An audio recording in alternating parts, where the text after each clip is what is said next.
Ekonomia shqiptare vijon të jap sinjale pozitive sipas vlerësimit më të fundit të Bankës së Shqipërisë.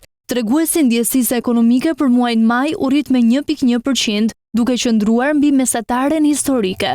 Rritja u ndikua kryesisht nga përmirësimi i besimit në sektoret e shërbimeve dhe ndërtimit, si dhe nga rritja e besimit konsumator. Treguesi i besimit në shërbime u rrit me 3.4 pikë-përqindje, i ndikuar nga kërkesa më e lartë dhe pritshmëritë pozitive të bizneseve. Sipas Bankës së Shqipërisë, një ndikim të rëndësishëm ka dhënë edhe turizmi.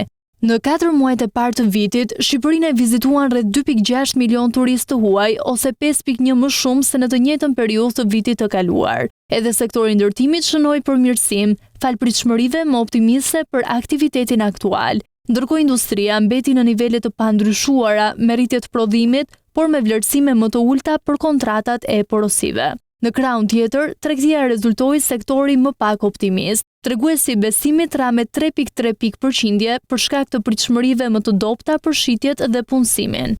Pozitive paraqiten edhe pritshmëritë e qytetarëve. Treguesi i besimit konsumator u rrit me 2.5%, indikuar nga pritjet më të mira për gjendjen financiare personale, ekonominë në tërësi dhe mundësitë për blerje më të mëdha në të ardhmen.